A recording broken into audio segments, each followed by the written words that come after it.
Então, boa noite a todos, sejam bem-vindos.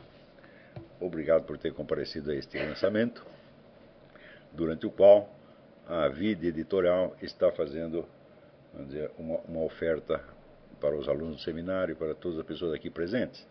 Há uma redução no preço do livro, de 20 para 18 reais, para os que comprarem o livro na livraria do seminário durante esta palestra.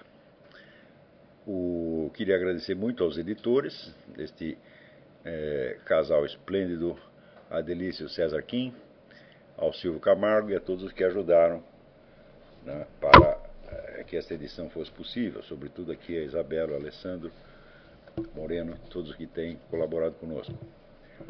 Muito bem, para não repetir o que já está dito no livro, então eu vou dizer o que está antes dele, ou seja, aquilo que me levou a fazer esse estudo sobre Maquiavel. Eu concebi este livro não só tendo em vista o assunto, mas também com a ideia de formar uma espécie de modelo em miniatura daquilo que os alunos poderiam fazer em matéria de estudos de autores determinados, de problemas determinados. Então eu procurei seguir na redação do livro o mais possível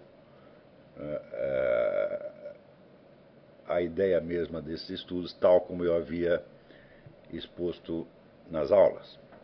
De maneira que o livro é uma ilustração de certos métodos de análise que eu estive explicando no próprio curso. Desde logo, existe a formulação da pergunta.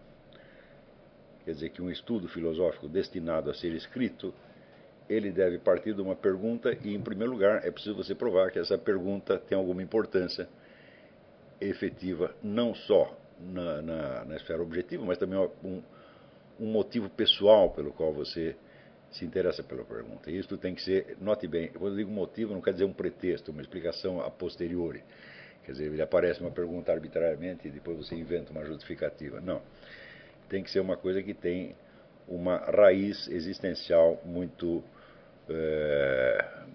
forte em você. Ou seja, você tem que ter um motivo para se interessar pelo problema. Já dizia Ortega y Gasset que os problemas filosóficos eles têm a estrita obrigação de provar que eles são problemas. Quer dizer, não é qualquer pergunta que soltam para você que você vai se interessar por ela e dedicar anos da sua vida só porque alguém perguntou. Eu acho que um dos piores motivos, uma das piores causas de corrupção intelectual é esta maldita mania de estudar filosofia por problemas gerais, né? Problemas filosóficos gerais que estão consagrados nos manuais de filosofia, nos programas, por exemplo, sabe?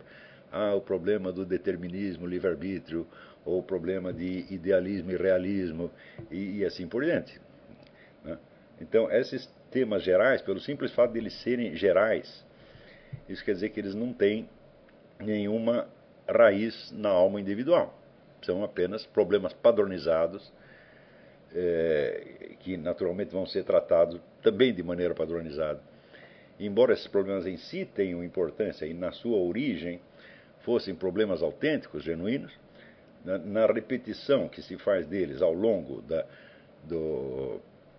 transmissão da cultura filosófica, eles vão se cristalizando, tá certo, em como se fossem perguntas de programa de auditório, né? Então, uma educação filosófica feita nesta base nunca pode levar a nada. Por incrível que pareça, muitas pessoas esperam justamente que num curso de filosofia a gente responda precisamente a esse tipo de perguntas. Quer dizer, que nós peguemos as perguntas filosóficas clássicas e tratemos de cada uma, né? Isso aí eu nunca fiz e eu espero nunca fazer, né? Então, você veja aqui toda a atividade intelectual, ela pressupõe, ela exige, além dos estudos gerais e especiais que são necessários para o conhecimento da matéria, também uma outra condição, que é a percepção correta da situação real onde o estudo está se desenvolvendo. Quer dizer, você não está estudando filosofia no ar, você não está estudando isso no planeta Marte, na estrela Vega, você está estudando num determinado lugar, tá certo? E dentro de uma situação existencial concreta que é a sua. O seu estudo de filosofia não tem uma raiz clara nesta situação, então ele se torna ele mesmo uma forma de alienação. É claro que a filosofia pode dar, vamos dizer, um alívio, né, para a pessoa que está vivendo uma situação, vamos dizer, mesquinha, deprimente, pobre do ponto de vista intelectual, então a pessoa se refugia na filosofia, mais ou menos como o próprio Maquiavel dizia que ele se refugiava da sua vida miserável, trancando-se na biblioteca e lendo os autores da antiguidade. Ou então como Boécio, na prisão, né, tinha a visão de uma mulher que representava a filosofia e ele conversava com ela. Então, todos nós temos essa tentação de nos evadir do mundo real para o reino encantado da filosofia. Acontece que nada de bom se obtém por esses meios. Eu, nas aulas anteriores, que a maioria aqui não assistiu, onde nós estávamos analisando ali a apologia de Sócrates e o diálogo Fédon, nós vimos que a coisa mais característica, mais eloquente do Fédon era o fato de que o homem condenado à morte desenvolvia um diálogo filosófico sobre o quê? Sobre a morte, no mesmo dia em que ele ia morrer. Então, quer dizer, a situação real imediata era a raiz do interesse filosófico, né? Então, Ortega y Gasset dizia que só são importantes as perguntas dos náufragos. Quer dizer, na hora que o sujeito está se afogando, no que ele ainda pensa, né? Quer dizer, será que você vai pensar em questões filosóficas gerais que estavam no programa da universidade? Não. Então, existe, mas pode haver, vamos dizer, alguma coisa que naquele momento ainda seja importante para você. Então, como diz o próprio Sócrates, a filosofia é um aprendizado da morte. A filosofia é aprender a morrer. Então, isso quer dizer que as perguntas filosóficas elas só valem alguma coisa quando elas persistem em face da morte. Quer dizer, e eu me lembro de uma conferência maravilhosa do Julián Marías, em São Paulo. Ele ia muito a São Paulo. E eu tive a ocasião, né? Eu vi várias vezes o Julián Marías em São Paulo. Ele ia muito na livraria Duas Cidades. Mas como conferencista eu só ouvi uma vez. Eu fiquei impressionadíssimo. Eu nunca tinha ouvido alguém se explicar tão bem, tão claramente e com uma presença humana tão intensa. E naquele momento havia uma discussão sobre a pena de morte no Brasil.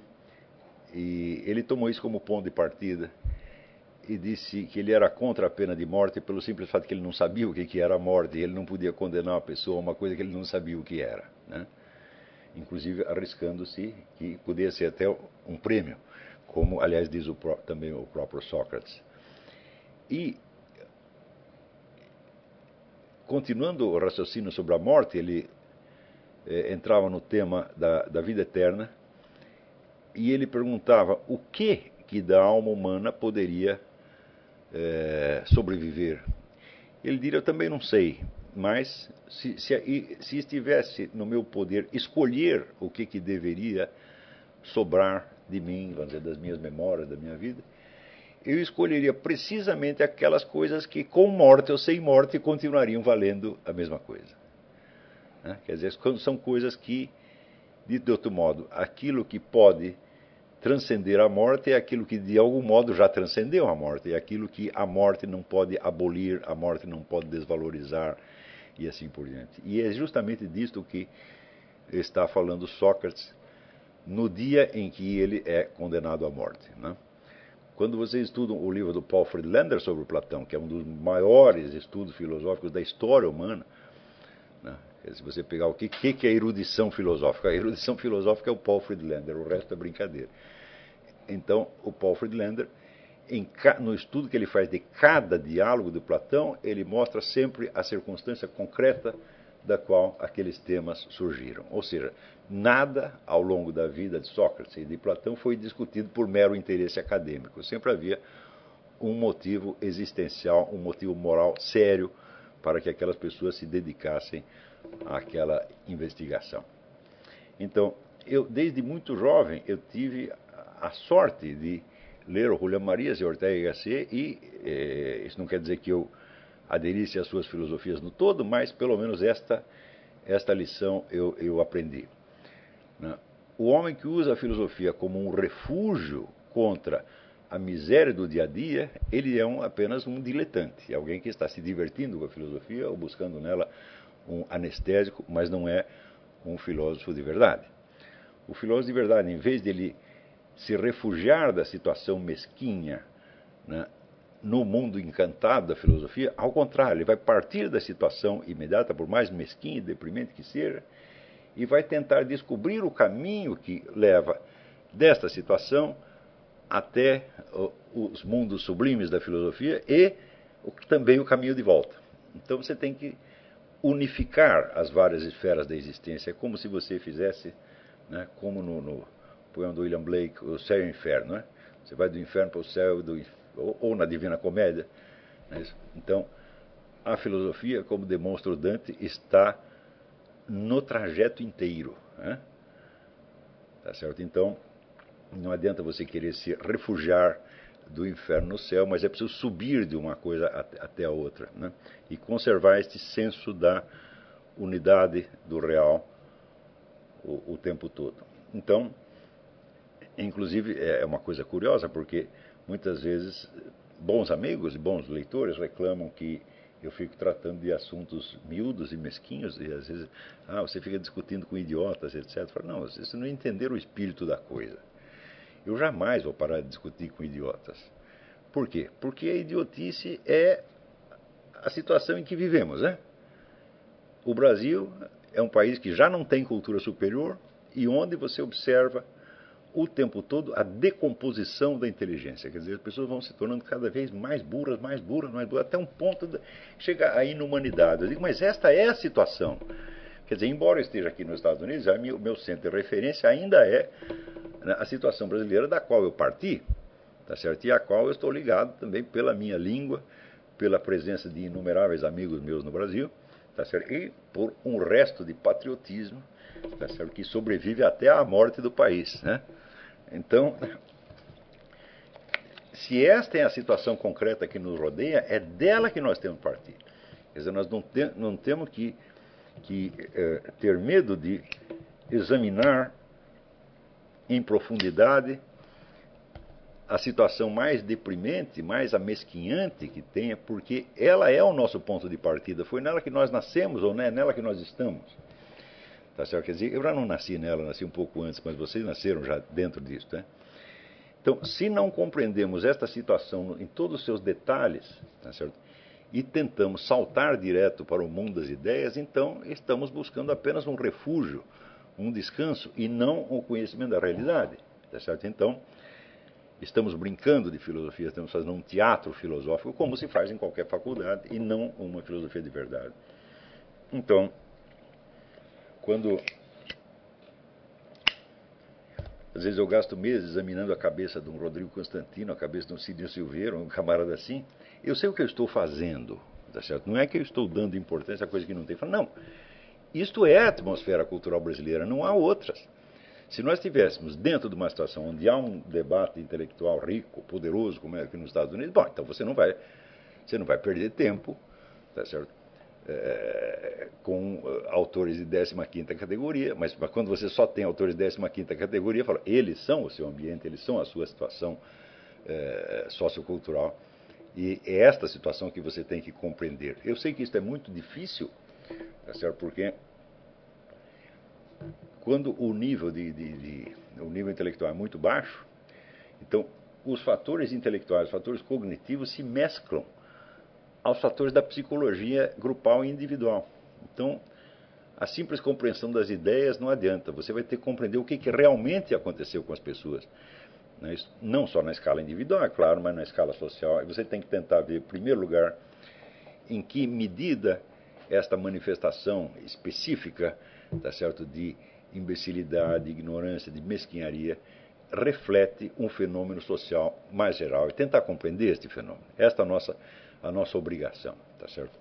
Então, nunca se trata, vamos dizer, de discutir com imbecis, mas de simplesmente analisar a situação e tentar compreender por que isso acontece. Né? Como é que o ser humano que foi feito para ser imagem e semelhança de Deus, como é que ele consegue descer tanto? E, uma vez descido tanto, como é que ele faz para voltar? Tá certo? Este, na verdade, é o grande problema da filosofia, né? Se a filosofia é definida como amor à sabedoria, significa que você não está identificado à sabedoria, mas ao contrário, você está identificado à ignorância, e a ignorância tem muitos graus, tá certo? Que descem até uma profundidade infernal. Tá certo? Então o problema não é você ficar apenas, vamos dizer, você proceder como se você tivesse a posse atual da sabedoria e pudesse desfrutá-la, né? Mas precisamente ao contrário, você está, vamos dizer, numa profundidade abissal, numa treva densa e compacta, e desde essa treva você aspira, né, a uma sabedoria e você vai aprendendo gradativamente, né, o trajeto que te aproxima dela. Né, então a pergunta foi: por que o Maquiavel e por que exatamente formular a pergunta sobre o Maquiavel exatamente como eu a formulei? Então, você vê que o primeiro motivo para estudar o Maquiavel no Brasil é porque o Maquiavel é uma referência constante de todos os nossos políticos e de todos os nossos intelectuais. E o conceito que se tem do Maquiavel é o de um realista, quer dizer, é um homem que abandonou os raciocínios idealísticos, abandonou a esfera dos valores e decidiu mergulhar no conhecimento da realidade. Então, aparentemente, Maquiavel estaria fazendo a mesma coisa que eu estou fazendo, né? Quer dizer, ele não se deixa enganar por valores elevadíssimos e símbolos sublimes, mas ele quer o conhecimento da realidade. É assim que se entende Maquiavel, né? E, na mesma medida, se compreende o Maquiavel como uma espécie de um mestre da arte da política. É alguém que deu algumas receitas práticas que, se você seguir, né, você está no caminho certo para a conquista do poder. Então, o número de admiradores de Maquiavel que existe é muito grande, né? E eu nunca vi, em décadas de experiência no Brasil, eu nunca vi ninguém que desprezasse o Maquiavel. Todo mundo o admira de uma maneira ou de outra, especialmente no meio político. E algumas máximas de Maquiavel, algumas receitas de Maquiavel, elas entraram tão profundamente na consciência ou inconsciência brasileira que elas se tornaram a chave explicativa de muitas condutas políticas, né? Por que o sujeito fez assim ou assado? É porque ele leu tal receita em Maquiavel e ele está tentando repeti-la. Por exemplo, uma dessas receitas é aquela famosa máxima: se você não pode vencer, você deve aderir. Então você encontra um adversário mais forte, você não consegue vencê-lo, então você adere a ele na expectativa de você manipulá-lo, tá certo? Ou de você converter em sua própria vantagem a política dele, ou de você mais tarde traí-lo e derrubá-lo. Isto no Brasil é norma geral, tá certo? Então, vocês viram, por exemplo, que nos últimos anos, se você pegar o exemplo de pessoas, vamos dizer, que após a vitória do PT, após o PT haver conquistado todos os meios de poder que ele poderia desejar, os seus inimigos aderiram em massa a ele.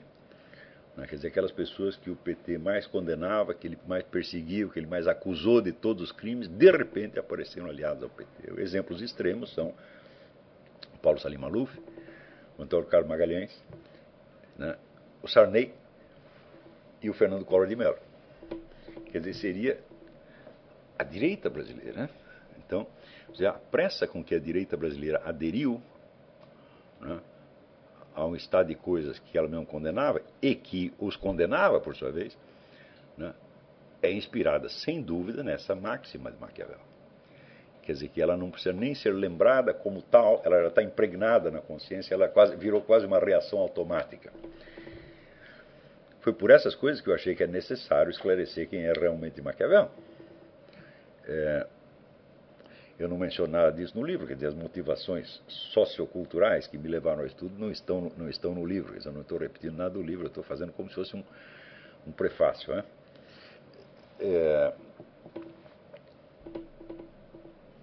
Também a ideia, vamos dizer, da mentira e do fingimento, né, ela é muito prezada no Brasil. Quer dizer, você dar a impressão dar uma impressão boa, ou dar uma impressão que você acha que vai seduzir a sua plateia, o seu público, é considerada, vamos dizer, considerado um sinal de enorme realismo, maturidade e domínio da situação política. Só que todas as pessoas que seguiram essa receita, elas não conseguiram domínio de coisíssima nenhuma, conseguiram sempre, né, a pior derrota. Você vê que quando você imagina que Fernando Collor de Mello foi presidente da República e hoje ele é uma espécie de office boy do PT, né, é aquilo que se diz no Nordeste, saída de leão, chegada de cão. Né? Então você fala, olha, esse pessoal está seguindo Maquiavel e parece que não está dando muito certo. Não é isso? Então, desde logo, tem alguma coisa errada no Maquiavel. Não do ponto de vista moral, não estou falando do ponto de vista moral, mesmo supondo-se que nós façamos abstração do fator moral e leamos o Maquiavel só como se fosse um tratado de técnica política, parece que a técnica não está funcionando. Então, surgiu esta hipótese, né? E se houver um engano geral com relação ao Maquiavel? Então, para responder isso, era preciso estudar o Maquiavel desde um ponto de vista muito singular, desde o qual me parecia, e hoje eu sei, que ele nunca tinha sido estudado. Em geral, quando se estuda Maquiavel, o ponto de vista mais comum é aquele adotado por Sir Isaiah Berlin, num famoso ensaio que ele escreveu sobre Maquiavel, que é o da influência de Maquiavel no pensamento político posterior. Ou seja, Maquiavel é avaliado pelo legado que ele deixou, ou por aquilo que os outros entenderam a respeito dele. Então, Maquiavel é apontado como precursor de muitas coisas, como precursor do fascismo, como precursor do comunismo, como precursor da democracia moderna, como precursor do nacionalismo e de milhões de outras coisas. E no estudo do Sir Isaiah aparece uma resenha dessas influências deixadas, né? Só que, por uma coincidência feliz, eu só li o ensaio do Sir Isaiah depois de eu ter terminado esse livro. E eu vi que o interesse que movia o autor era simetricamente oposto ao que eu estava buscando. O que eu queria saber não era o que Maquiavel deixou para os outros, ou seja, como as diferentes épocas foram entendendo e absorvendo Maquiavel. O que me interessava era o horizonte de consciência do próprio Maquiavel. Ou seja, o que Maquiavel enxergava e o que não enxergava. Isso é uma coisa fácil de você investigar uma vez que você formulou o problema corretamente. Né? Então, eu queria saber o que era o pensamento de Maquiavel, o que era a concepção de Maquiavel, considerada em si mesma, na sua origem, e tomando como extremo limite o momento em que Maquiavel morreu. Quer dizer, durante a sua vida, o sujeito fica sabendo algumas coisas, entende algumas coisas, e outras ele não enxerga, e outras ele não entende. Né? Então,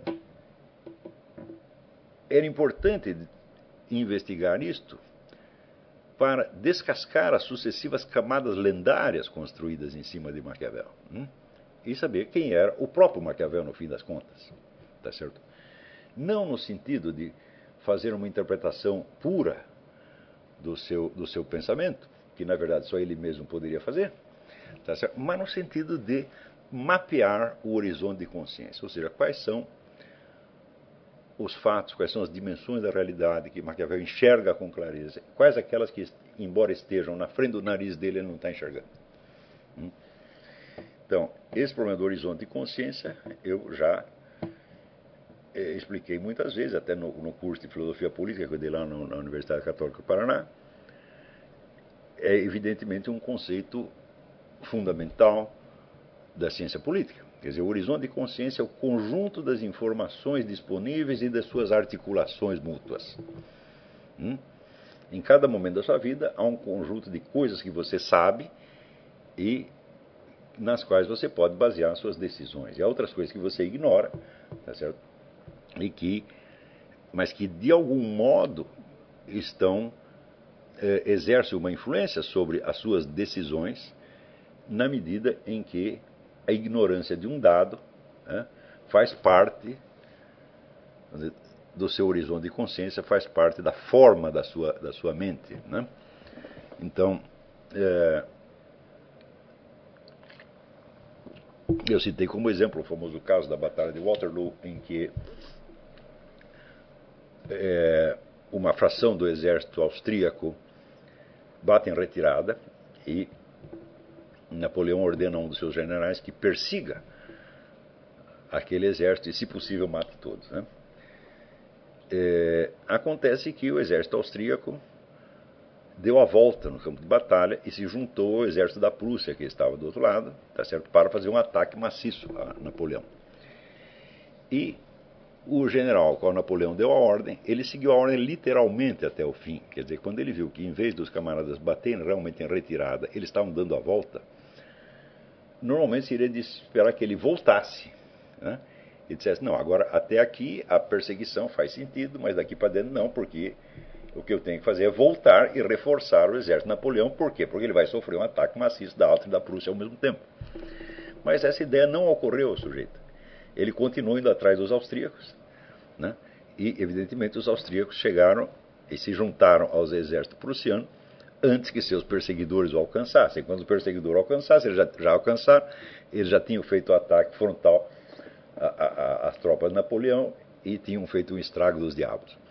E isso foi realmente a causa fundamental da derrota de Napoleão. Então, o que você vê? A influência de um dado ignorado. Napoleão não sabia o que aquele general ia fazer. Ele não levou em conta, ou talvez ele realmente não soubesse, que aquele general, embora fosse um bravo soldado, era um homem sem muita imaginação. E que, se você mandar fazer uma coisa, ele ia fazer aquela coisa até o fim e não ia saber modificar a ordem de acordo com as circunstâncias. Então, este é um exemplo de como, vamos dizer, o fator ignorado, né,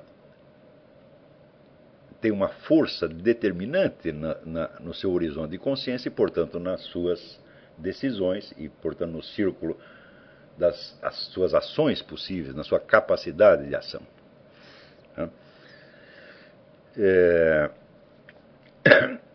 Então, essa foi a minha pergunta. Qual é o horizonte de consciência de Maquiavel? O que Maquiavel realmente sabia, compreendia e o que ele radicalmente não enxergava? É claro que para isso eu tive que ler as obras de Maquiavel extensamente e tentar refazer o status questiones. Sem o status questiones, nada se pode estudar no mundo da história da filosofia ou da história das ideias. Por quê?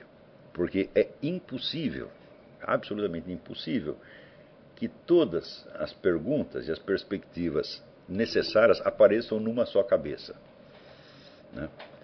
Verdade é filha do tempo, dizia Santo Tomás de Aquino. Quer dizer, então, antes de você atacar diretamente um assunto, você precisa saber o que as outras pessoas já descobriram anteriormente. Então, eu fiz uma história das interpretações de Maquiavel. Mais ou menos também como Sir Isaiah fez, só que completamente diferente, porque ele estava perguntando o que sobrou de Maquiavel na cabeça das sucessivas gerações. Eu estava justamente querendo retirar aquilo que tinha sobrado para ver onde estava o próprio Maquiavel no começo da história, né? Então, essas sucessivas interpretações de Maquiavel, elas são muito desencontradas. São tão contraditórias que um dos grandes intérpretes de Maquiavel, que foi Benedetto Croce, disse: Maquiavel é um enigma que jamais será resolvido. Mas olha que interessante. Se o sujeito é um enigma que jamais será resolvido, isso quer dizer que radicalmente não o estamos entendendo. E se não o estamos entendendo, por que o seguimos? Por que um autor que reconhecidamente você não entende tem tanta influência prática? Não é isso? Isso aí parecia refletir um profundo desejo de auto-engano da parte de líderes políticos e intelectuais que se proclamavam discípulos ou admiradores de Maquiavel. Quando, por exemplo, Antônio Gramsci, ao mesmo tempo seguindo e modificando a proposta política de Maquiavel, troca o personagem do príncipe, o personagem individual do príncipe, por um personagem coletivo, que é o Partido Comunista, Então, dizendo que só quem pode aplicar aquela estratégia de Maquiavel para a conquista do poder não é um indivíduo, como na Renascença, mas tem que ser uma organização de massas, e cria toda a estratégia do que ele chama Revolução Cultural. Há uma pergunta que nenhum gramscista jamais fez. O conjunto da Revolução Cultural é uma técnica de engodo. É um engano. Quer dizer, você vai fazer uma coisa sem parecer que parecendo que está fazendo outra. É isso. Então, quando ele diz que o partido deve chegar e tornar-se a ter o poder onipresente e invisível de um imperativo categórico, de um mandamento divino. Isso quer dizer que o partido deve estar no comando de toda a vida cultural, social e política sem que ninguém o saiba. Ou seja, isto é uma engenharia da inconsciência. Então, isso quer dizer que a revolução cultural é, na verdade, uma revolução incultural.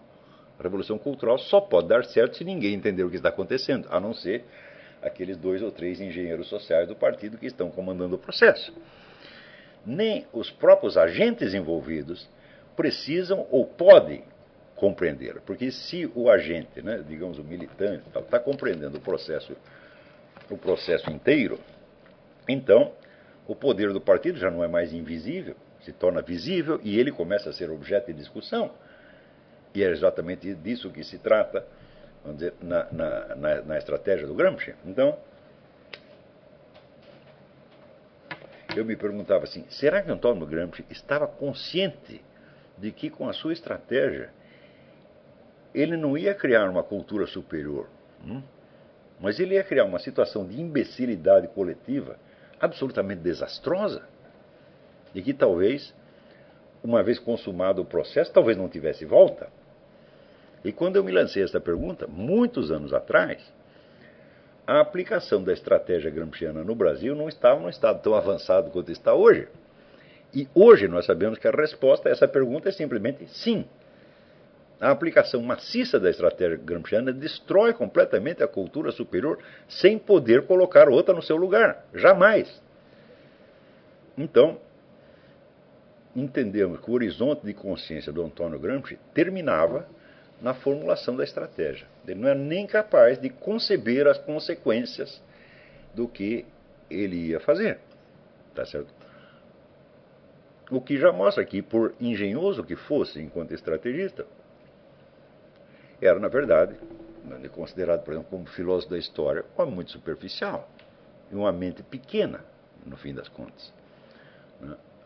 No próprio livro que eu publiquei em 1993, A Nova Era, Revolução Cultural, eu mostrava ali, mencionava o fato de que Antônio Gramsci, de certo modo, aplicava a sua estratégia na sua própria família, e ele pegava então os contos de fadas, dava a eles um sentido, vamos dizer, político-ideológico, e contava para a sua filha. Quer dizer, ele estava doutrinando a filha através de contos de fadas. Ora, os contos de fadas são depósitos de conhecimentos, simbólicos, místicos, de uma importância extraordinária. Neles está depositado, às vezes, alguns dos dados psicológicos e espirituais mais relevantes para a humanidade. Isso é uma coisa que todo mundo sabe. Você vê que no mesmo instante que Antônio Gramsci estava estudando essas coisas, estava o Carl Jung cavando o depósito desses mitos, lendas e contos de fadas e descobrindo ali as coisas mais extraordinárias sobre as estruturas profundas da psique humana. Não quer dizer que Jung acertasse em tudo, ao contrário, mas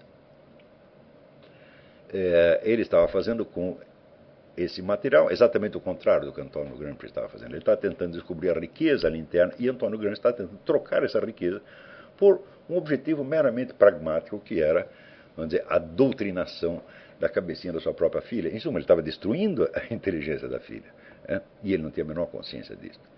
Então, por esses dados, você vai, aos poucos, mapeando o horizonte de consciência do indivíduo, traçando a linha entre o que ele enxerga, o que ele entende e o que ele nem enxerga nem entende. E era exatamente isso que eu tentei fazer com o Maquiavel. Para fazer isso, eu tive que me socorrer do auxílio de todos os grandes estudiosos de Maquiavel ao longo do tempo. Não é isso? E o único que falhou foi Sir Isaiah, né? Que por uma coisa... Eu nem sabia que existia uma tradução brasileira deste ensaio. Embora, veja você como são as coisas, embora eu tivesse este livro, o livro estava lá na prateleira, tá certo? Mas como eu tenho horror de ler traduções brasileiras do que quer que seja, porque é sempre um risco formidável que você corre, né? Eu me lembro, por exemplo, quando eu li a tradução brasileira da Nova Ciência da Política, do Eric Voegelin, né? Tradução feita pelo ministro Viegas, eu tinha que tentar retraduzir mentalmente aquilo para o inglês para ver se eu entendia alguma coisa. Então eu tinha lá a edição do Sir Isaiah em português e estava com medo de lê-la. E eu não sabia que tinha ali coisas tão importantes sobre Maquiavel. Só que quando eu li, eu me falei, olha, bom, para o estudo que eu fiz, isso já não influi nem contribui, né, certo? Porque a pergunta que ele lança é completamente alheia à minha. Só valeu depois a leitura como superfície de contraste, né? Então, ao longo desses estudos, você via que as versões de Maquiavel que tinham sido desencavadas por esses vários estudiosos eram totalmente contrastantes, totalmente contraditórias. Chegava assim a oposição de 180 graus, né? E onde alguns viam Maquiavel como assim, o mais desprezível e moralista da história humana, e outros, ao contrário, viam como um autor de elevadíssima moralidade, um pedagogo. Não é isso? Eu falei, não é possível que essas duas pessoas sejam a mesma. Tem algum problema aí, é? Mas cada um desses estudos que foram feitos sobre Maquiavel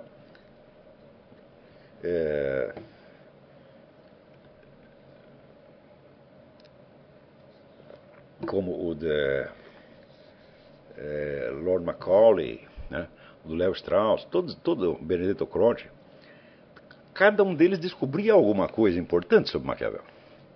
Tá certo? Então,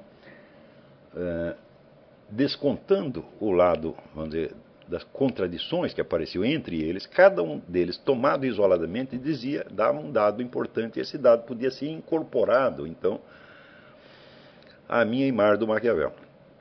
Formando aos poucos, vamos dizer, pelo contraste entre as diferentes linhas contraditórias, uma espécie de figura no espaço. Então, você projeta uma linha daqui, outra linha dali, outra de cá, outra de cá, de repente formou, vamos dizer, uma figura.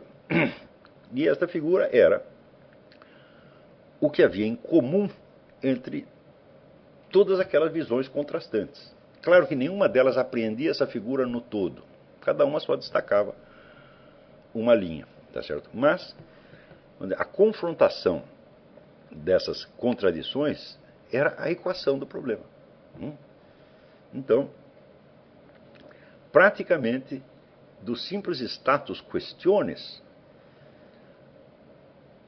já emergia a figura de Maquiavel que eu estava procurando. Se você percebe o que cada um viu em Maquiavel, né, e você traça essas várias linhas, bom, no meio dessas várias linhas, o que está? Está o próprio Maquiavel. Não é isso? Então, o que me restava fazer era confrontar este Maquiavel que aparecia, né, pela articulação das contradições, com o que estava no texto do Maquiavel e do que se sabia da biografia do próprio Maquiavel. Tá certo? Então, eu não posso dizer que esse método seja absolutamente infalível, mas não há outro. Quer dizer, qualquer autor que você vai estudar seriamente, é assim que você tem que fazer. Você tem que, em primeiro lugar, você tem que estar consciente da pergunta que você fez. Tá certo? Ou seja, você não vai estudar o autor só porque ele é importante. Você vai estudar o autor em busca de alguma coisa. Você nunca pode esquecer que, por exemplo, que Aristóteles nunca escreveu nada sobre a filosofia de Aristóteles. Né? Aristóteles escreveu sobre a alma, sobre a geração dos animais, sobre a estrutura do Estado, tá certo? Sobre a moral, etc, etc. Ou seja, sobre realidade, sobre problemas que lhe interessavam. Né? Ele nunca fez um estudo sobre a filosofia de Aristóteles. Então, se você vai estudar, aspas, um treco chamado A Filosofia de Aristóteles, bom, de algum modo você já está estudando uma coisa que nem existe. Porque a filosofia de Aristóteles constitui uma série de visões sobre uma coisa que não é a filosofia de Aristóteles. Então, a única maneira de estudar Aristóteles é olhar para os objetos dos quais ele falou, e daí você vai entender as falas dele em relação a esses objetos. Não é isso? Então, se você pegar tudo o que se escreveu no mundo sobre elefantes, sem você levar em conta que existe uma espécie animal real chamada elefante, a qual não depende de nada do que se escreveu sobre ela, a sua visão final do elefante, tá certo, seria uma visão puramente verbal. Não é isso? Então, o que se diz do objeto deve ser compreendido à luz da experiência que você mesmo tem do objeto. Não é isso? Então, à luz da sua experiência, você pode compreender algo da experiência que outras pessoas tiveram. Experiência que está subentendida em tudo aquilo que eles disseram a respeito. Tá certo? Então, assim como, por exemplo, quando você lê um romance, tá certo? Você não lê somente palavras, tá certo? Mas você reinventa uma situação humana, tá certo? Segundo a pauta que o romancista lhe fornece. Não é isso? Você, por exemplo, quando está lendo, sei lá, está lendo Crime e Castigo, então você imagina cenas, como se você estivesse transformando, digamos, o romance numa peça de teatro, tá certo? Ou como se você estivesse observando fatos da realidade. Eu digo, bom, se você não faz isto, então o romance será para você apenas uma estrutura verbal. Não é isso? Mas essa estrutura verbal não seria possível se o autor da história não tivesse imaginado situações humanas reais. Sem o que aquilo não teria importância moral para ele. Então, do mesmo modo, ao estudar um livro de filosofia, você tem que fazer isso com um olho voltado para um lado e outro para o outro. Quer dizer, um voltado para o texto e o outro voltado para a realidade da coisa da qual ele está falando. Tá certo? Então, só isto aqui, vamos dizer, já é uma advertência que todo professor de filosofia deveria saber. Não se pode estudar um texto em si mesmo. Não existe texto em si mesmo. Quer dizer, se o texto existisse em si mesmo, apenas como uma estrutura verbal hipotética, ele não poderia sequer ser impresso. Porque o livro, materialmente considerado, é um objeto físico. E este objeto físico não faz parte do texto. Se para o texto chegar a você foi necessário imprimir num papel, sendo um objeto físico, então é porque entre o texto e o seu leitor existe a mediação do mundo físico. Mundo físico que é o mesmo no qual estão os objetos aos quais o texto se refere. Tá certo? Então, vamos dizer, o senso da atenção à realidade dos próprios objetos é uma coisa que no ensino da filosofia no Brasil eu praticamente nunca vi isso aí. E quando eu vejo pessoas discutindo, eu acompanho muitas discussões que aparecem no Orkut, no Facebook, etc. Por quê? Porque são um indício importante do estado de coisas na sociedade, na cultura. Tá certo? São uma amostragem. A amostragem até a melhor que você poderia desejar, porque são milhares de pessoas que entram naquilo ali. Então, pelo que elas estão discutindo, a gente vê o que os estudantes brasileiros sabem. E a gente vê ali uma atenção quase que obsessiva aos textos e às ideias, e muito pouca atenção aos objetos dos quais essas ideias tratam. Ou seja, nós entramos num negócio, numa doença que se chama doutrinarismo. Doutrinarismo consiste em você estudar doutrinas e comparar doutrinas com doutrinas, tá certo? Para verificar se uma confere com a outra, se não confere, se estão em acordo, se estão em desacordo, tá certo? Sem a mediação da experiência pessoal do objeto. Mas acontece o seguinte, as várias doutrinas se referem a objetos. E elas foram todas produzidas num mesmo mundo, onde todos os objetos dos quais elas tratam estavam disponíveis.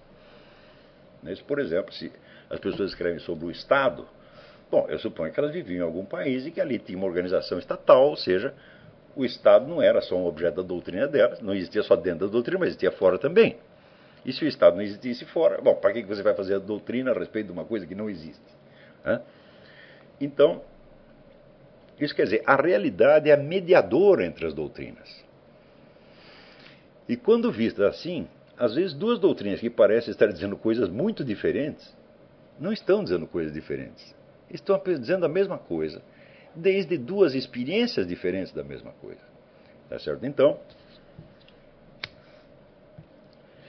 se ao contrário você faz apenas a comparação de doutrinas, quem é o mediador entre as doutrinas? É você mesmo. Então você é como um juiz que se coloca acima das duas doutrinas e que as está julgando em si mesma. Eu digo, mas esse papel que você está atribuindo a si mesmo não cabe a você mesmo, cabe à realidade. É o objeto que vai ser o mediador entre as doutrinas que falam a respeito dele. É o objeto e não o leitor que chega depois, porque afinal de contas você é apenas mais um leitor. Por que o seu ponto de vista há de ser tão privilegiado assim? Então, nas discussões filosóficas, entre aspas, que a gente observa pela internet, vindas do Brasil, eu vou dizer, esta carência de referência à realidade é um negócio muito pronunciado.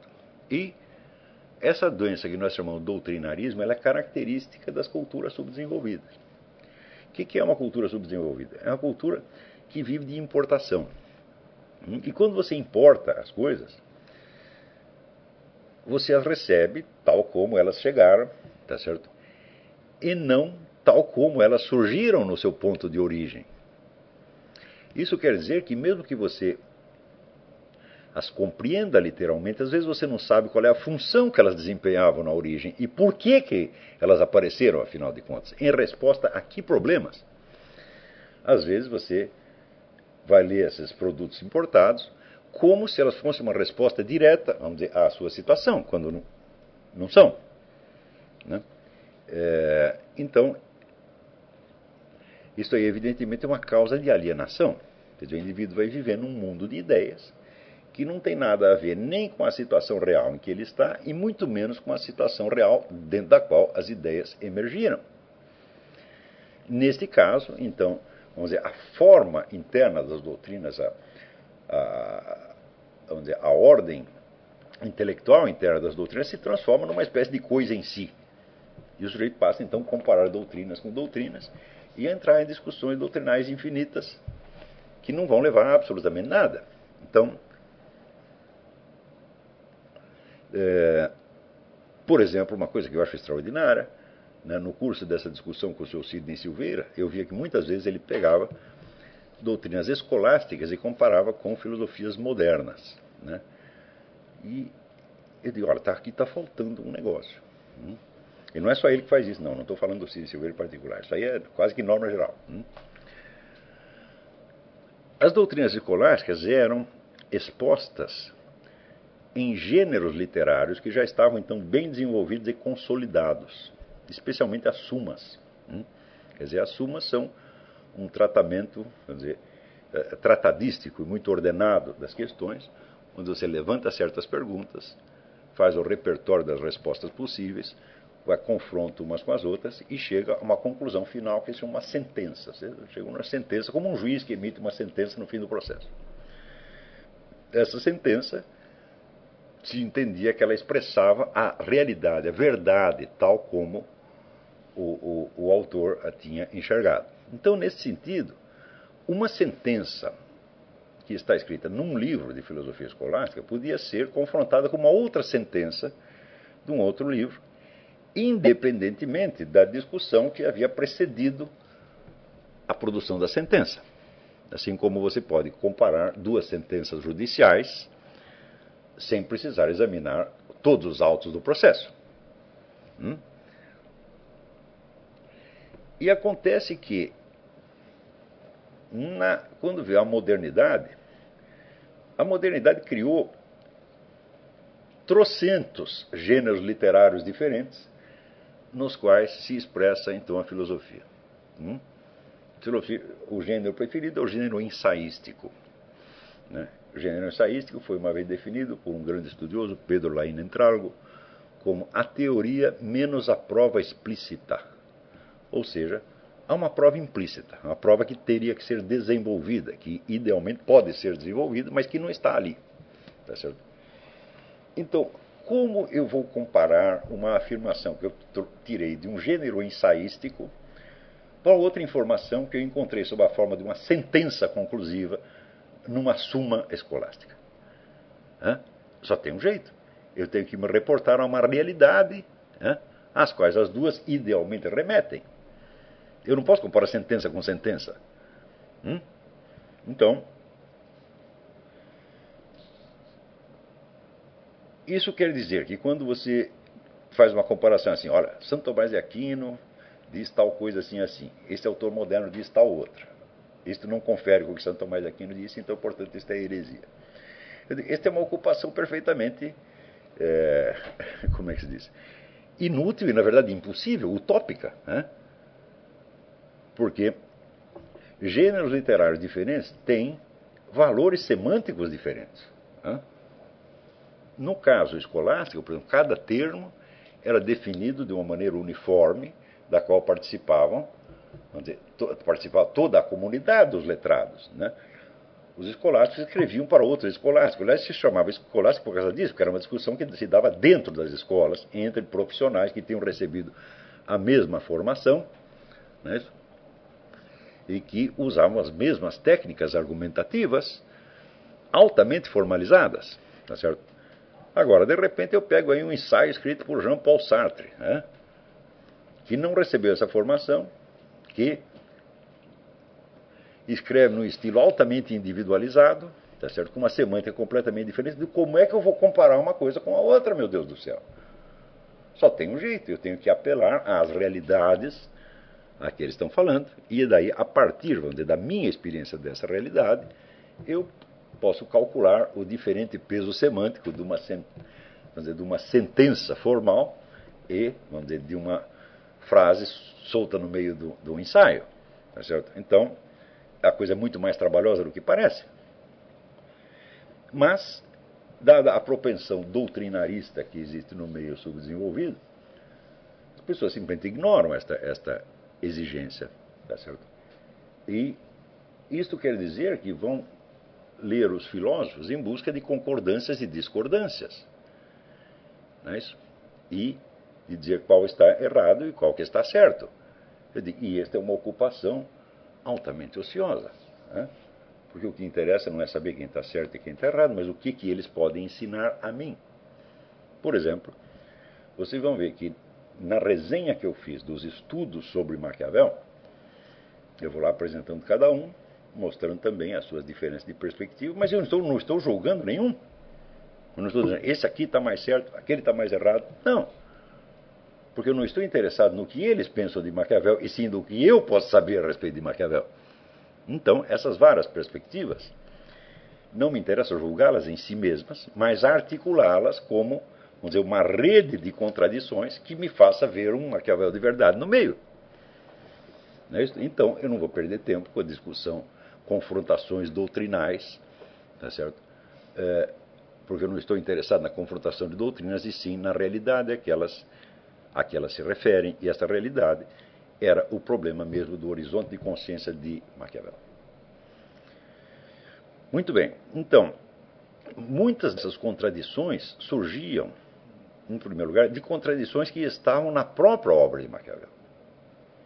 Então, aqui ele dizia uma coisa, ali ele dizia outra, tá certo? E, frequentemente, ele não dava o menor sinal de ter percebido a contradição. Claro que, vamos dizer, a contradição é uma coisa que acompanha o pensamento humano desde que ele existe. Né? A nossa mente é essencialmente dialética, nós pensamos por confrontações de hipóteses. Então, nós mesmos temos que discordar de nós mesmos se queremos entender alguma coisa. Ou seja, você tem que experimentar, pensar a coisa pelo lado A, depois pelo lado B, depois pelo lado C. Então, em vez de fugir das contradições, ao contrário, você vai alimentá-las até que o cruzamento delas lhe mostre alguma coisa. Como o Raimundo Abelio que dizia isso, quer dizer, você vai acumular as contradições até você chegar a uma tensão intolerável. Ou seja, a coisa vai ficar cada vez mais enigmática, e na hora que a tensão ficou intolerável, é aí que aparece a forma do objeto na sua frente, às vezes com uma claridade extraordinária. Né? Então,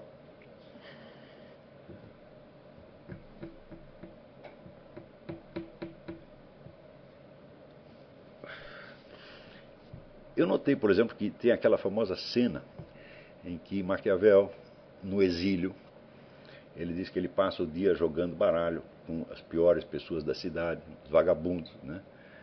E eles jogam baralho e bebem pra caramba, e se xingam uns aos outros, né? Se acusam de trapaça no baralho. E ele fica o dia inteiro naquela vida ociosa. Depois, quando é de noite, ele vai para a sua biblioteca, né? Ele troca de roupa, veste uma roupa elegante e entra, né, na biblioteca onde estão os clássicos da antiguidade. Então ele vai para um outro mundo, né, sublime, né? E todo mundo acha isso muito bonito. Eu já vi esta cena citada em muitos lugares, né, com uma ressonância até poética, né? Então, quer dizer, o mundo da filosofia como uma fuga da mesquinharia ambiente. Só que eu digo, mas que coisas estava lá lendo o Maquiavel? E o que ele estava aprendendo ali, né? Ele estava estudando ali, não, digamos, o mundo dos arquétipos platônicos, ou a gnoseologia de Aristóteles, etc., mas todos os truques mais sórdidos da política, né? Então, como você sobe na vida traindo os seus amigos e assim por diante, né? Como você, às vezes, é obrigado a envenená-los, convidá-los para um banquete e envenenar o camarada. Era isso que ele estava estudando lá. Então, aquilo que havia entrado, por assim dizer, na tradição das figuras literárias como um símbolo de uma ascensão, né, do mundo mesquinho para um mundo sublime, era, na verdade, o contrário, né? Porque, afinal de contas, se você pensar na escala moral, né, dois bêbados que estão jogando baralho e se xingam uns aos outros, não há crime algum. Não é isso? Há apenas uma falta de educação. E Maquiavel, então, subia deste mundo para o mundo do satanismo mais descarado. Tá certo? E estou falando, então é o contrário. Ele não estava subindo, ele estava descendo. Né? Ele estava afundando num mal incomparavelmente maior do que aquela banalidade dos jogadores de baralho. Tá certo? E eu vi que essas inversões apareciam muitas vezes no Maquiavel, né? Por exemplo, quando ele condena o cristianismo por ter perdido a sua inspiração originária, por ter se afastado da sua vocação primeira, do cristianismo primitivo, né, e ter se corrompido. Então, esta é uma figura de linguagem que atravessa os séculos, né? Todo mundo observa o estado corrupto da religião cristã e sente a nostalgia de um cristianismo primitivo que, na verdade, você não conhece, que foi apenas idealizado, mas que, se você investigasse lá, você ia ver que tinha tanta sacanagem lá quanto em outros lugares. Se você vê só o número de heresias que apareceram de dentro da comunidade cristã, então você vê, aquilo foi uma briga de foice, não é isso? E quando surgiam esses conflitos, as pessoas às vezes partiam para agressão, matavam uns às outras, né? E havia inúmeras pessoas enganando o pobre público, apresentando como se fosse doutrina da Igreja Católica, uma coisa que era completamente diferente. Então eu falei, meu filho, o cristianismo primitivo não foi um mundo paradisíaco, só de santos, né? Havia ali tantos santos quanto os trapaceiros, como em qualquer outra época da história. Mas, de qualquer modo, a imagem do cristianismo primitivo como uma coisa paradisíaca reaparece até mesmo na teologia da libertação, né? E é uma imagem, então, um topos que atravessa a história do Ocidente e que aparece também em Maquiavel. Daí eu vou ver, vamos ver o que ele quer dizer exatamente, né, com esta decadência cristã. O que foi que o cristianismo perdeu?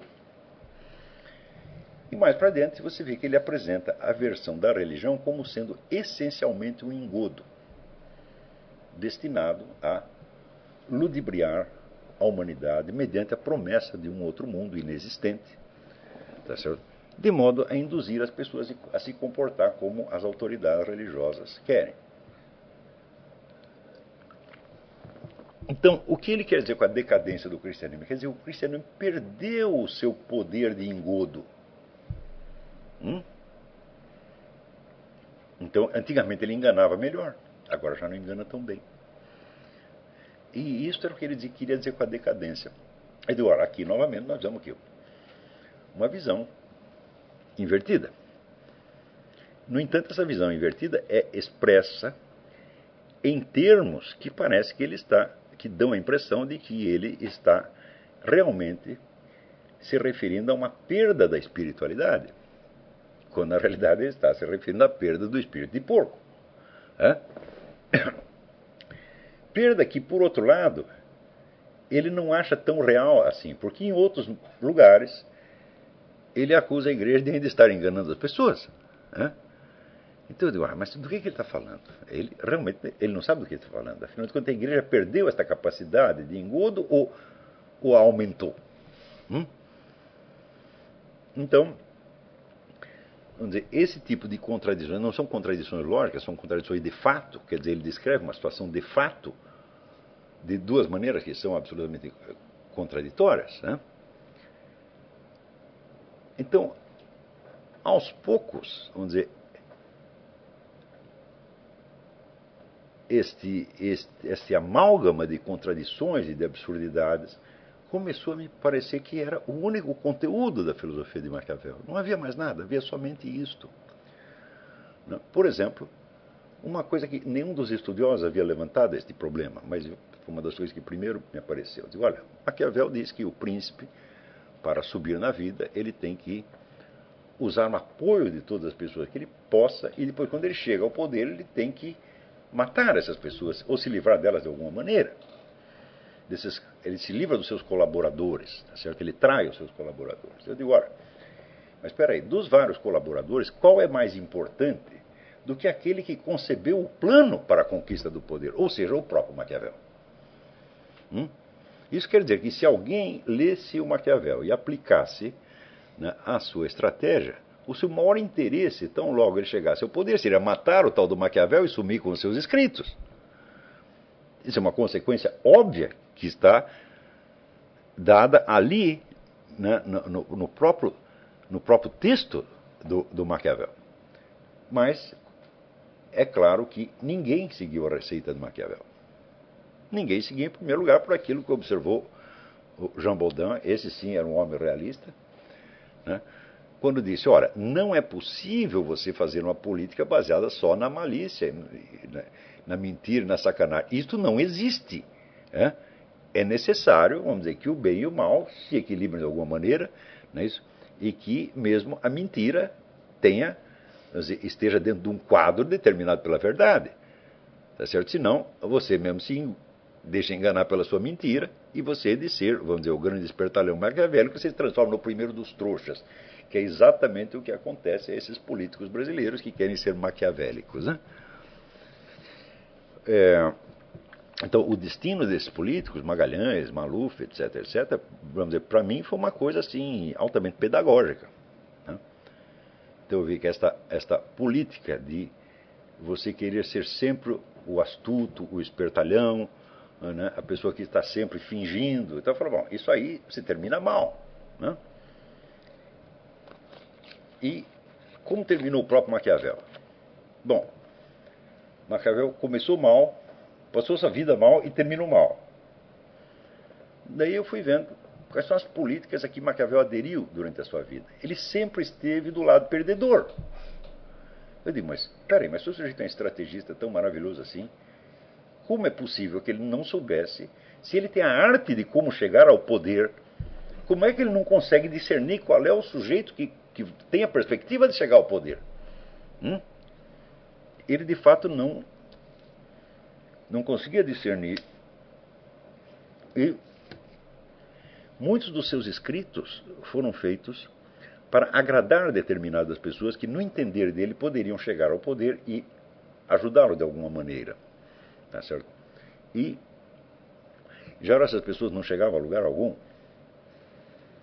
como César Borgia, ele apostou que César Borgia queria derrubar o Papa, né, e criar um novo sistema em lugar do papado. Essa ideia jamais passou pela cabeça de César Borgia, o qual, aliás, era um incompetente, um coitado que terminou também muito mal. Então você vê um coitado apostando num outro coitado que termina muito mal, e as pessoas dizem que ele é um mestre do realismo político. Falam, não, não é possível. Aqui tem alguma coisa. Então, bom, o que havia, eu não vou contar para vocês, porque é o que está no livro. Né? Eu estou aqui só tentando demonstrar o que me motivou a empreender esse estudo e qual, vamos dizer, a linha metodológica seguida. Eu acho, não é por estar na minha presença, mas eu acho que eu cheguei a resultados bastante sólidos.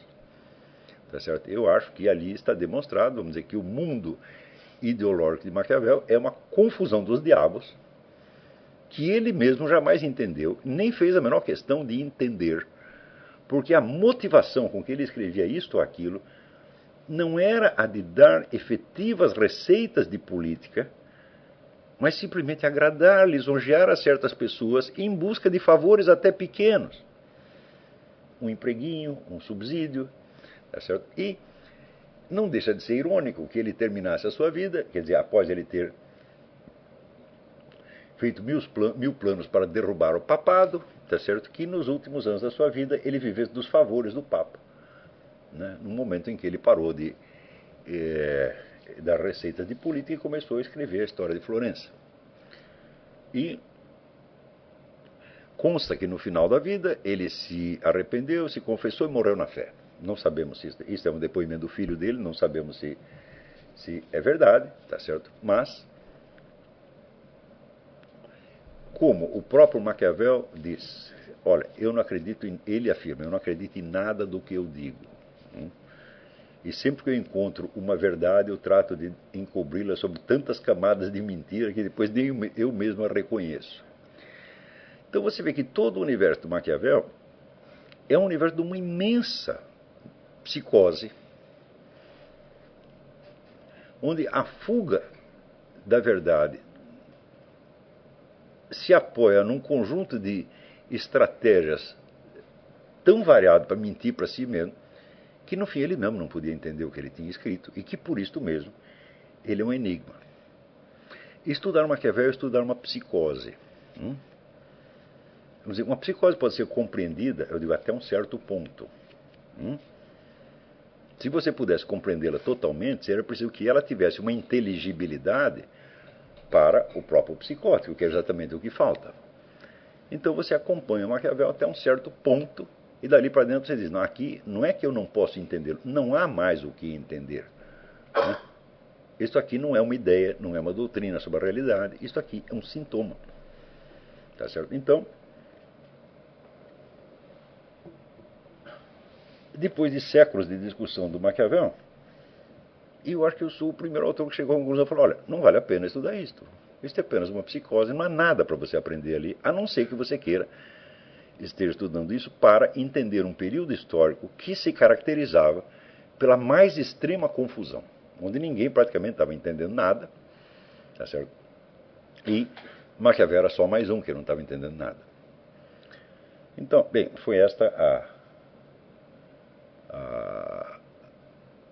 a ideia do livro.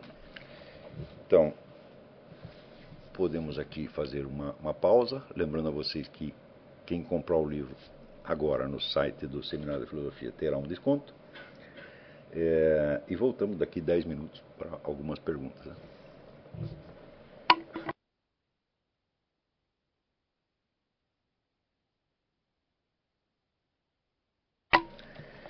Então, eu queria lembrar aqui mais um detalhe. Eu estava falando do doutrinarismo como um sintoma característico da cultura subdesenvolvida, mas o doutrinarismo não aparece sozinho. Ele é uma espécie de reação a um outro fenômeno patológico que vamos chamar de localismo bárbaro.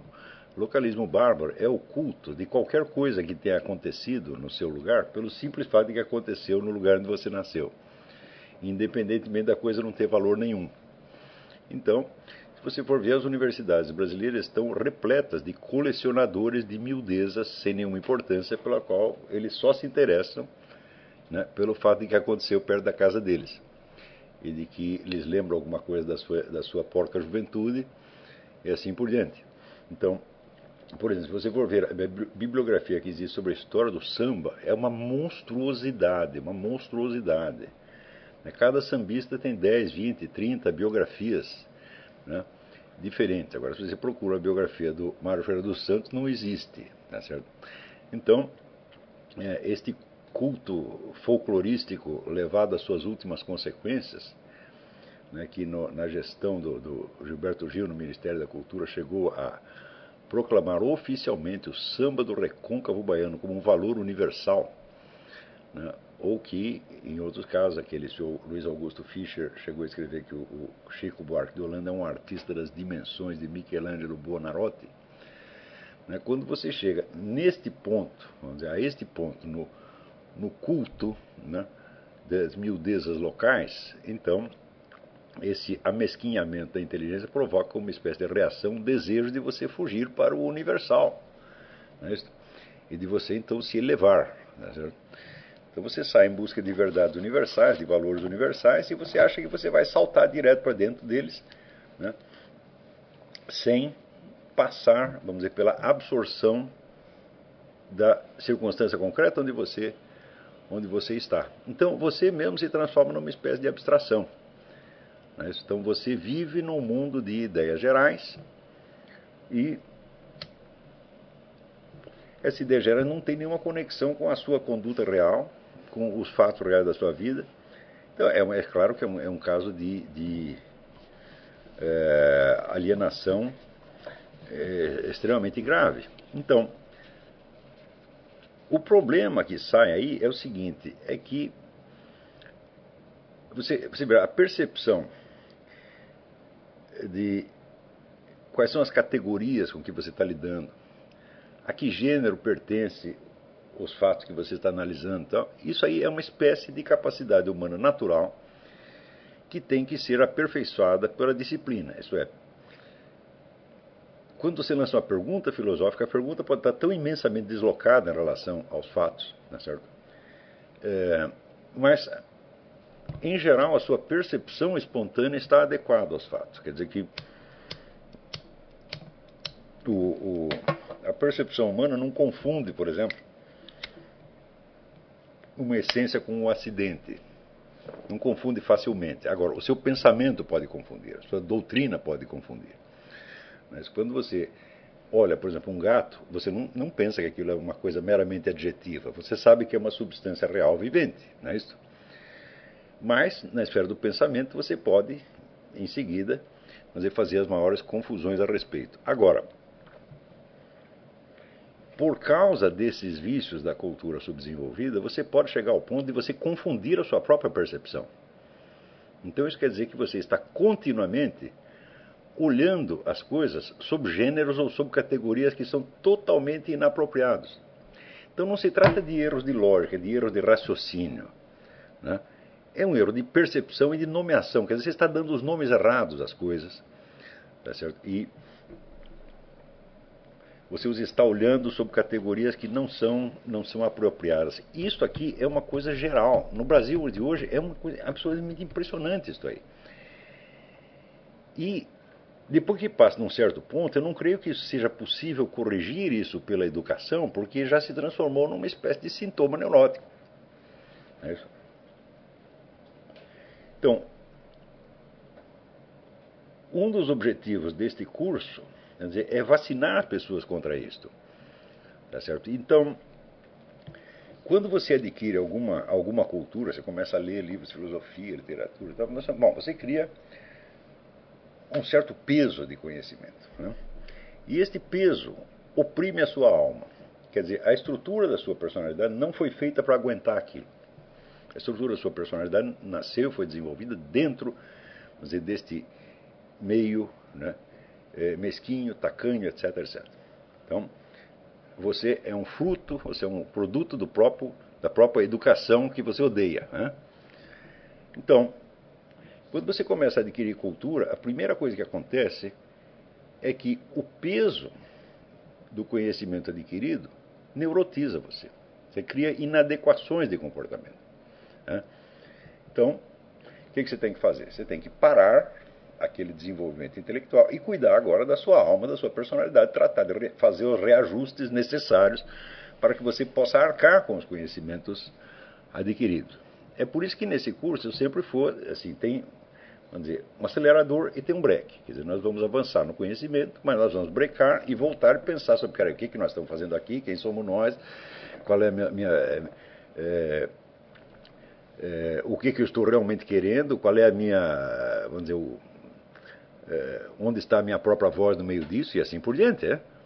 Se você não fizer isto, então você cai naquela norma que me ensinou o Dr. Juan Alfredo César Melo, quando ele dizia crescer e não rever a história da sua própria alma é se candidatar a uma neurose.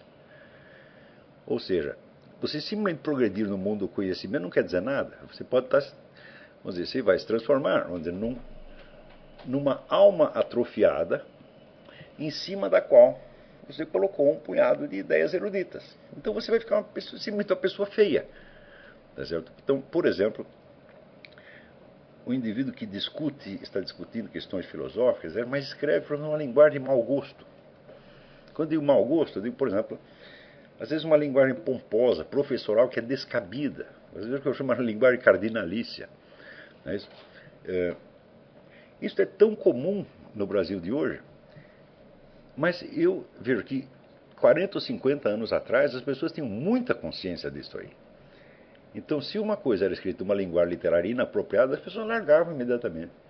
Está na cara que isso não é uma pessoa de verdadeira cultura, é alguém que está apenas imitando. Né? Então, esta consciência hoje se perdeu quase que por completo. Quer dizer, o pessoal escreve, né, de altas filosofias naquele estilo que o Bruno Tolentino chamava estilo penteadeira de velha. Né?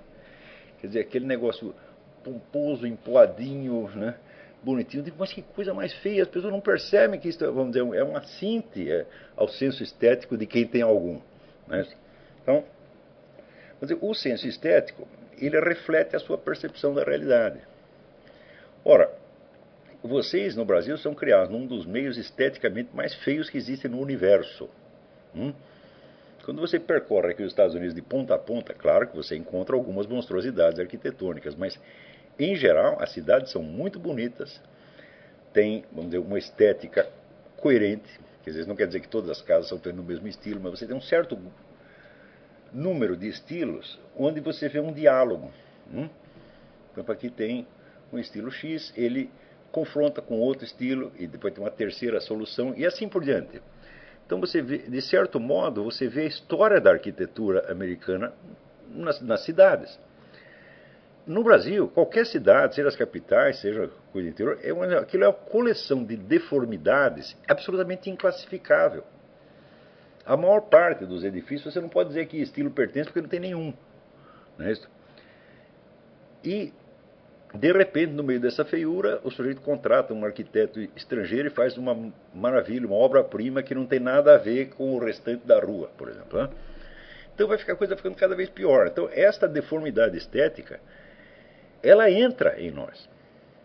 Eu já dei aula sobre isso. Falei, bom, você vai ter que repovoar o seu mundo estético com outros elementos, porque a partir daí você tem uma confusão de base no seu próprio mundo perceptivo que vai se traduzir na deformidade das suas ideias ou na deformidade da posição existencial desde a qual você defende as ideias. Né? Então, eu me lembro do Dr. Meira Pena, contava que uma vez ele perguntou aos alunos dele na Universidade de Brasília a que classe social eles pertenciam. Ninguém sabia. Então, quer dizer, você não é capaz nem mesmo de se classificar sociologicamente, então, literalmente, você não sabe onde está. E se você não sabe onde está, então, os seus raciocínios todos, ainda que sejam formalmente corretos, vão estar deslocados em relação à realidade. Esse deslocamento, esse fenômeno que o Robert Frart chamava as ideias fora do lugar, essa é a doença crônica da cultura brasileira, que hoje foi levada às últimas consequências. Tá certo? E, evidentemente, quando eu comecei a estudar o caso do Maquiavel, é porque me pareceu, e eu acho que eu tinha razão, que essas concepções maquiavélicas, tão comuns no mundo da política e dos negócios no Brasil, né, faziam parte da alienação brasileira. Ou seja, indivíduos que estavam fazendo todo o possível para se autodestruir politicamente, acreditavam que estavam praticando táticas maquiavélicas de conquista do poder.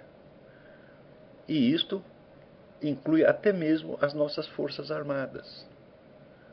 Se você pega esses vários centros de discussão, né, na qual se elabora o pensamento militar, eu vi esse pessoal se envolver em ilusões alienantes tão incríveis, né, que hoje, quando a gente os vê humilhados de 4 perante o governo federal, eu digo, está vendo que deu o seu maquiavelismo?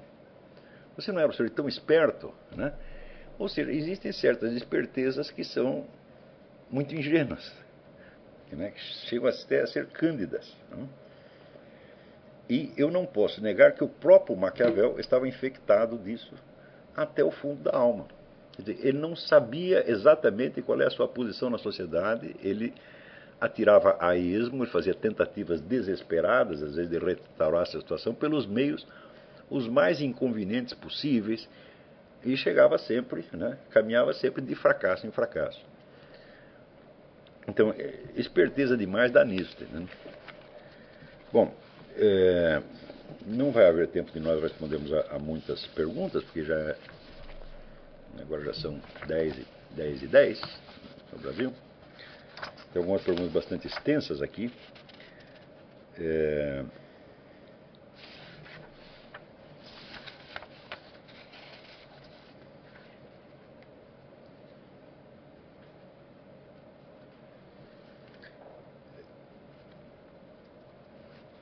Aqui, Humberto pergunta. Tempos atrás você disse que vivemos numa espécie de provincianismo temporal. Por exemplo, quando relegamos os sábios da antiguidade a uma espécie de museu das ideias e não utilizamos as resoluções deles para nossos problemas presentes. Você inclusive enfatizou esse pensamento com algo assim. Devemos procurar saber o que Aristóteles diria do nosso mundo atual. Ou seja, nós conhecemos a opinião atual sobre Aristóteles, mas não conseguimos imaginar a opinião que Aristóteles teria de nós.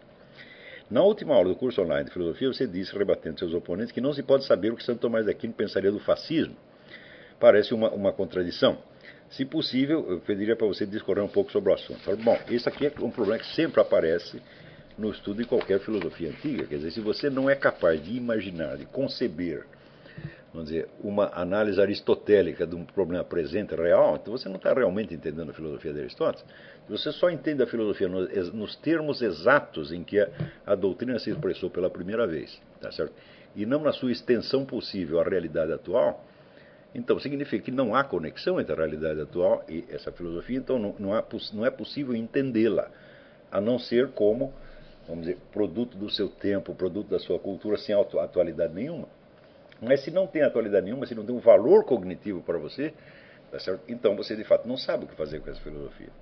Então, algum esforço para analisar as coisas desde um ponto de vista do filósofo que você está estudando, você vai ter que fazer. Mas isso não quer dizer que em todas as filosofias existam conceitos apropriados, tá certo, para você analisar certos dados do presente. Você veja que no tempo de Santo Tomás de Aquino você não tinha sequer, vamos dizer, o Estado europeu constituído. Né? Então, como é que você poderia analisar, em termos tomistas, né, uma corrente política que surge séculos depois, baseados na onipresença e onipotência do Estado? A coisa fica muito difícil. Isso quer dizer, Santo Tomás de Aquino, desde o ponto de vista em que ele estava situado historicamente, não teria como analisar por si um problema como o fascismo. Mas isso não impede que nós possamos desenvolver esta filosofia imaginariamente, tá certo? E tentar pensar, vamos dizer, tomisticamente sobre este fenômeno. Mas você vai precisar desenvolver esta filosofia, tá certo? Então, você vai precisar criar novos conceitos baseados nela, idealmente fiéis a ela, com os quais você analisa esses problemas atuais. Quando apareceu um movimento chamado neotomista, a ideia era precisamente esta. Quer dizer, não se trata apenas de você repetir, repassar a filosofia de Santo Tomás de Aquino, mas você precisa desenvolvê-la para poder tratar de temas que para Santo Tomás de Aquino simplesmente não existiam. Não é isso? Então é disso que se trata. Claro, não é possível pensar um fato da ordem atual, de uma ordem histórica estranha ao filósofo, partindo literalmente do ensino dele, mas você pode desenvolvê-lo. Sempre esses dois lados existem. Né? Então as duas coisas são verdadeiras. Né? Por um lado, é preciso você se esforçar para imaginar o que o filósofo diria disso ou daquilo que está acontecendo, mas você tem que saber que você não pode dizer isso exatamente com os únicos instrumentos que ele te legou. Você vai precisar desenvolver alguns. Né?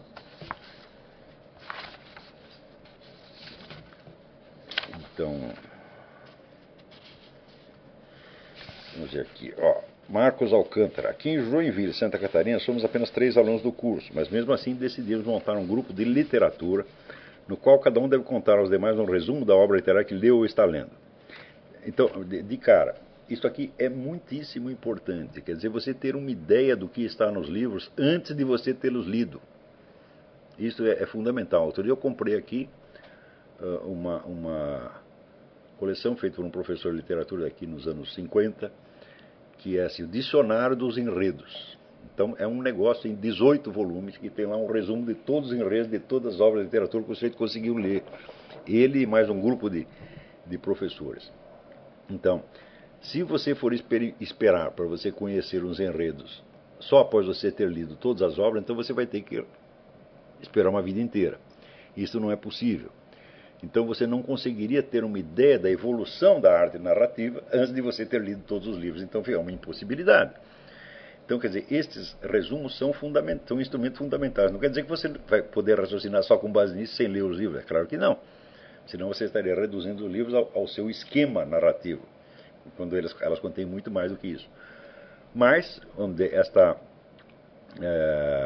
esta coleção de resumos é uma coisa fundamental para você poder ter uma ideia do conjunto do movimento literário antes de você ter lido todos os livros.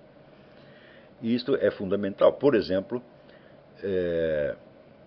no grande livro do Ernest Robert Curtius, A Literatura Europeia e Idade Média Latina, ele diz que a estrutura das disciplinas que estudavam literatura na universidade então estava deslocada em relação, vamos dizer, ao material literário disponível. Então, ele diz, não existe nenhuma disciplina que tente captar a unidade da história literária europeia. E, no entanto, é claro que existiram intercâmbios entre todos os países, o pessoal de um país lia a literatura do outro, né? E não existe somente assim a literatura alemã, a literatura francesa. Quer dizer, o fenômeno literário tomado no seu conjunto histórico não corresponde à divisão das línguas. Né? Isso quer dizer, nem sempre o autor que é, vamos dizer, copiado ou que influencia um outro é um autor da própria língua dele. Então ele diz, olha, mas as disciplinas estão montadas de tal maneira que a unidade da literatura europeia escapa completamente. E a raiz desta unidade está na literatura europeia latina, que era de uma...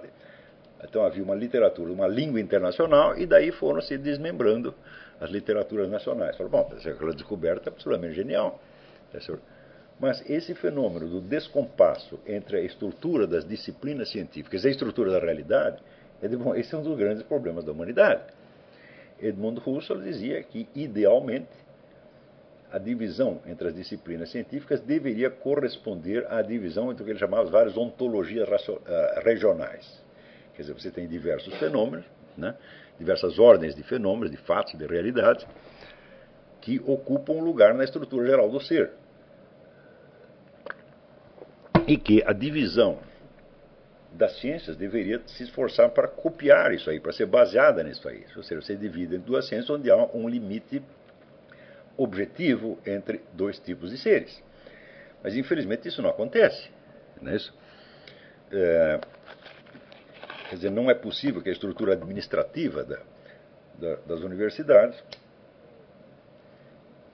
se baseie exclusivamente na estrutura do objeto a ser estudado. Não, ela tem de obedecer a outra ordem de exigências, que é, por exemplo, as verbas disponíveis, os profissionais disponíveis, assim por diante. Quer dizer, você não pode ter um departamento de uma ciência se você não tem ninguém que entenda daquela ciência. Né? Também pode acontecer que de vez em quando apareça um professor como o próprio Curtius, ou como Rosenstock, ou como Voegelin, tá certo? Cujo ensino não corresponde nominalmente à ciência que ele está, da ciência da qual ele é um professor. Isso, por exemplo, quando o Voegelin foi fazer conferência na Alemanha, então, bom, era uma conferência de ciência política e o pessoal esperava que ele tratasse, vamos dizer, do temário oficial da ciência política, mas de repente ele estava falando, né, dos anabatistas, de símbolos da religião egípcia, etc. Os caras ficaram sem saber o que fazer. Né? Então, por exemplo, vamos dizer, este vínculo que ele faz, esta associação que faz muito constante entre religião e política, o pessoal estranhou. Só que daí ele mostrou o seguinte: todos os pensadores políticos importantes faziam esta conexão. Platão, Aristóteles, Jean Baudin, e assim por diante, todos eles faziam. Então, ele estava simplesmente seguindo a tradição. Essa tradição não correspondia, vamos dizer, com a estrutura do ensino tal como estava ali na Universidade de Munique. Então, isso quer dizer que a ordem administrativa da Universidade de Munique prevalecia sobre o quê? Sobre a estrutura do mundo.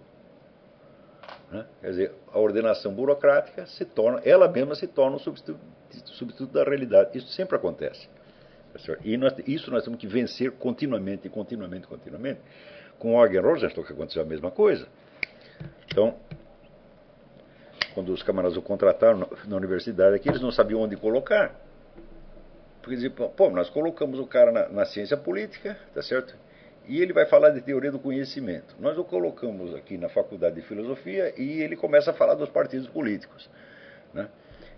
E assim por diante. Você coloca na faculdade de teologia, ele vai lá e fala de matemática. O que fazer com o sujeito, né? Então, ele estava tentando, né, captar a estrutura da realidade, como Fögelin ou como qualquer outro filósofo que preste, né? Então,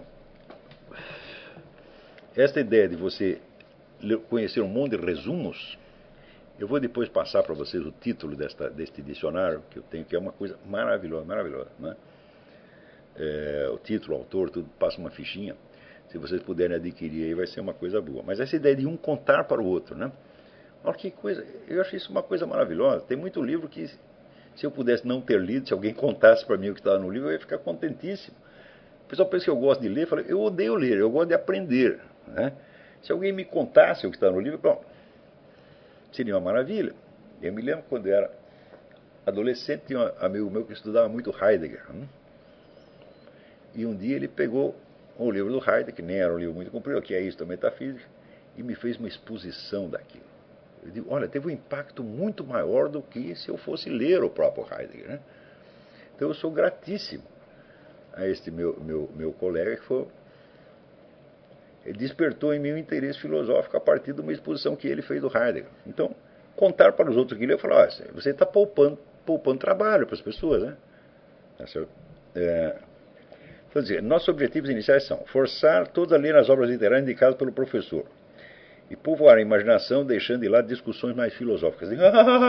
Isto, maravilha, é isto mesmo. É isso que tem que fazer, né? Então, vocês estão de parabéns. Quer dizer, primeiro, povoar o mundo da imaginação, dos sentimentos, que vai, inclusive, habilitar vocês a compreender situações humanas, reais, que não são formuláveis em termos teóricos, né? Então, se você for esperar, por exemplo, você tem um conflito de famílias, tem um problema qualquer, brigou com a namorada, sei lá, qualquer problema, né? Você não vai poder esperar até você ter uma compreensão conceptual do problema para você lidá-lo. Você vai ter que usar, vamos dizer, instrumentos muito mais rápidos, forma de pensamento analógico, simbólico, a partir de evocações que você tem, de leituras que fez, de coisas que ouviu, né? Então, vamos dizer, é este mundo da imaginação e das emoções o primeiro que você tem que tornar, vamos dizer, rico, flexível, rápido, tá certo? Para entender o mais rapidamente possível as situações humanas, mesmo que você não consiga verbalizar o que está acontecendo, né? Lembra daquele exemplo que eu dei no começo do curso, daquele teste que fizeram, né, das cartas de baralho, não é isso? Onde você tem dois processos cognitivos funcionando ao mesmo tempo. Um que é, de certo modo, pré-verbal e o outro que é verbalizado. Muito mais lento, evidentemente, muito mais complicado, né? Então, você se habituar também, vamos dizer, a trabalhar nessa esfera pré-verbal. Você poupa muito trabalho, tá certo, do raciocínio verbal, que é mais pesado, mais complicado, né? Daí, segundo lugar, encontrar a própria voz através da leitura extensa, conversa e autoobservação. Mas isso é perfeito. O que vocês estão fazendo? Vocês estão se autovacinando contra a neurose, contra o doutrinarismo, contra o localismo bárbaro, contra todos os males da cultura subdesenvolvida. Vocês estão fazendo a coisa certíssima. Né? Inibir o isolamento e fortalecer a amizade. Bom, claro, a amizade, o diálogo é absolutamente fundamental. Pessoas que são habilitadas a sobreviver na solidão são muito poucas. Né? É assim, é como certas plantas que sobrevivem no deserto. Tá entendendo? Então, nem toda planta pode sobreviver no deserto, só aquela planta especializada naquilo. Então, não, se você não pertence àquilo, não tente. Né? Então, eu mesmo pertenço eu sou uma dessas plantas. Eu sobrevivo no deserto. Posso ficar 30 anos sem conversar com ninguém sobre nada. Bom, como dizia, eu invento meus amigos imaginários. Estou eu lá conversando com Santo Tomás de Aquino, com Aristóteles. Mas esta é uma habilidade que não tem nada a ver com o talento filosófico. É uma habilidade específica que algumas pessoas nascem com ela. Então não adianta forçar. Normalmente as pessoas precisam do diálogo, precisam da amizade, senão não progridem. Né? Item 4. Usufruir de qualquer tipo de tabaco, de preferência o mais mata-rato e cancerígeno possível. Bom, isso não é obrigatório, né? Então, eu acho que o cigarro ajuda você a pensar, mas posso estar enganado. Por acaso o senhor tem algo a acrescentar no método ou nos objetivos desse grupo? Não, de imediato não. Eu acho que vocês estão fazendo a coisa certa que todo mundo deveria fazer. Como é que se começa uma educação? Eu digo você lendo toda a literatura imaginativa que você possa. Tá certo? Porque, como eu disse, a percepção humana, ela geralmente é muito acertada. Ela dificilmente erra. Mas quando você passa para a esfera já da imaginação, fala, bom, opa, peraí, imaginação e memória já não funcionam tão bem quanto a percepção. E quando você pula um grau a mais, vamos para o pensamento conceptual. Fala, bom, aí o erro a possibilidade de erro é enorme. Então, quanto mais você investir nos andares mais baixos, né, você está reduzindo a possibilidade de erro. Ainda que ao preço de você muitas vezes perceber coisas que você não consegue verbalizar. Agora, quando você entra numa universidade, por exemplo, vamos supor, eu gosto muito de literatura, eu vou estudar letras. Você sabe o que os desgraçados vão fazer com você? Vão encher você de teorias literárias e não vão mandar você ler um único poema, pô. Então, resultado, eles vão secar a sua imaginação literária. Então, é melhor você ler um monte de obras literárias sem ter teoria nenhuma do que você ler as teorias sem ter as obras literárias, né? Afinal de contas, as teorias versam sobre as obras literárias. Então, a cultura literária é feita lendo as obras de literatura, ainda que você seja capaz de elaborá-las intelectualmente. Não se preocupe com isso. Lembra do Leibniz, né? O sujeito que tivesse visto mais figurinhas seria a pessoa mais culta. Né? Por quê? Porque tem uma imaginação vasta. Né? Aliás, alguém aqui pergunta, exatamente aqui...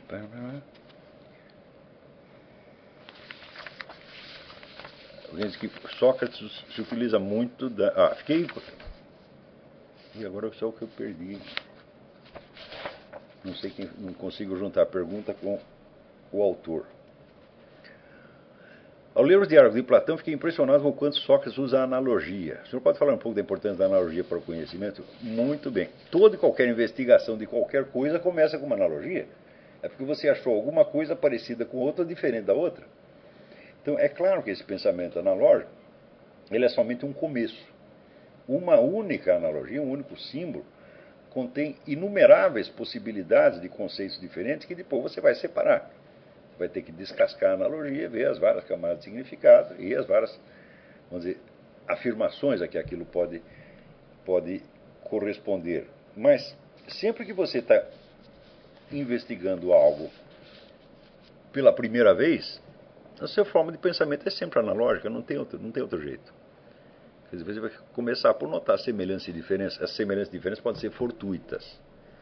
Tá certo? Mas isso não tem importância. Depois você volta atrás e corrige. Não é isso?